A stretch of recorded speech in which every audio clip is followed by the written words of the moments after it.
Hey guys, today I'm going to share about our chapter 2 of our textbook, Critical Consideration of the New Pedagogy in its relation to modern science. This was by Maria Montessori.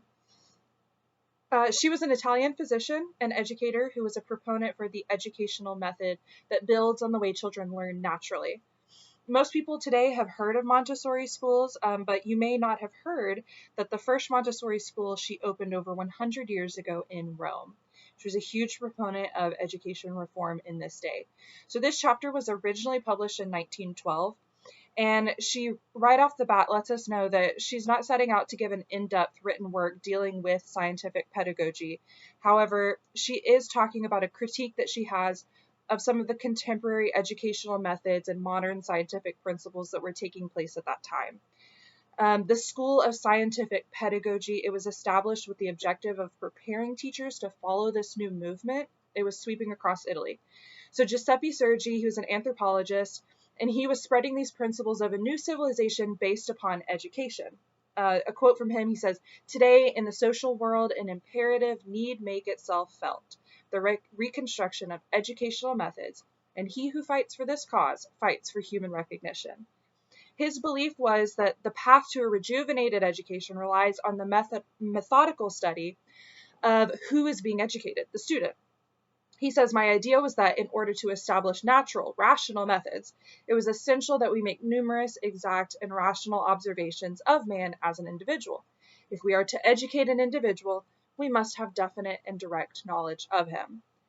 Now, Montessori agrees with him on the importance of integrating these scientific principles into education. However, this entire chapter is how she believes that the trouble in his specific methodology is that it confuses the experimental study with the student's education. This is to say, we can't simply know a student and expect them to be educated by our knowledge of them. Montessori goes on to discuss the difficulty in equipping teachers to conduct experimental sciences by educating them in only the simplest aspects of this anthropometry and psychometry. It leaves educators without the experience, which makes real scientists. Montessori is extremely vivid in the way that she describes these things, and so if you haven't yet, I really encourage you to go and read this chapter because it was a really good read.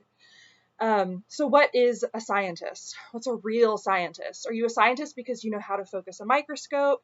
Are you a scientist when you learn how to titrate mixtures? Does being a master at experimental technique give you the name of a scientist? No.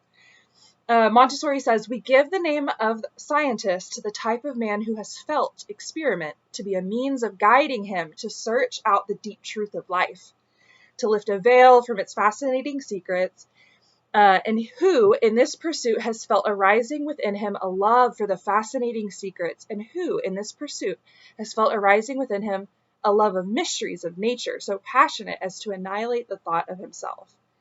Have you ever known a student who became so proficient with the rules of spelling that they could read any word you put in front of them? You know, when we have these really young kids, being able to read. That young kid that could sit and read Shakespeare better than you. Does this mean that child can speak to the meaning of Hamlet just because they're able to pronounce a combination of the alphabet? Of course not. In the same way, we limit teachers' preparation to technique alone.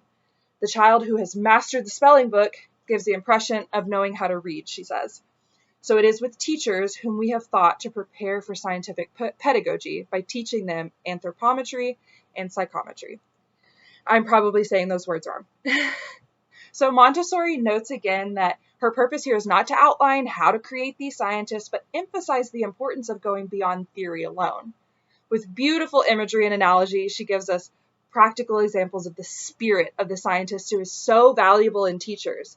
The spirit is seen in the scientist that spends hours lost in the observation and experimentation of a colony of insects. He forgets to eat lunch and being ecstatic to participate in gaining knowledge about the world around him. But spirit alone is also not enough. This preparation, while essential, does not last in the pursuit of educating others, which can often become a journey of self-sacrifice. She says, "The master is to study man in the awakening of his intellectual life.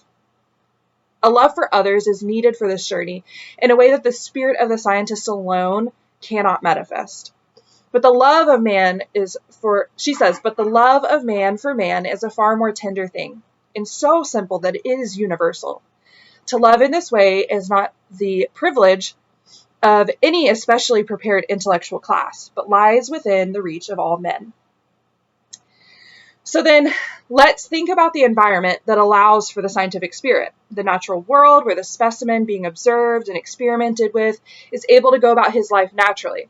It's not enough for the master to be prepared with the scientific spirit, but the environment of the school must allow for the free, natural manifestations of the child, she says, if true scientific pedagogy is to be born. This is the essential reform, she says. Thinking back to the early Italian reformers, Montessori challenges whether they ever truly studied the pupil. How can you study a specimen and learn who they are outside of their natural environment? Can you study the nature of an insect if they have been caught and caged or pinned to a frame? And so it is with that scientific pedagogy was working to measure every part of the child's body, to find the most perfect measurements to design a bench meant to keep the child erect in their seat. Many schools today still utilize similar types of desks that confine a child and prevent movement as much as possible. You know, those desks where the chair is connected to the desk itself. Oftentimes, teachers refuse to let students stand while they learn or find their own level of physical comfort while learning. Montessori expresses many concerns with not only the physical environment of the school setting, but the prizes and punishments, as she calls them, enacted as well. She equates this to the government employee who day after day conducts monotonous tasks in order to keep him in his position. He's given petty prizes and the constant fear of losing his position to keep him coming back every day to continue these monotonous tasks. Would it be more effective to restructure in his mind how he views his position? That it's prestigious to be a part of this greater machine that keeps our society moving, providing the intrinsic truth rather than extrinsic manufactured prizes and punishments. This is her argument. She says, but he who accomplishes a truly human work, he who does something really great and victorious, is never spurred to his task by those trifling attractions called by the name of prizes, nor by the fear of those petty ills which we call punishments. All human victories, all human progress stand upon the inner force. And this is what she talks about so much, is this inner force, that we in ourselves have this desire to learn. And this is what she wants, to not just have this scientific observation and measure these tools and learn everything about a child, but actually put into practice, how can we take this knowledge of them in their own natural environment where they're free to do what a child does and turn that into education that is effective. It was a really great chapter. Everybody should go read it. Even if you are not a fan of Montessori, I think that it's a really encouraging piece of literature that y'all should go read.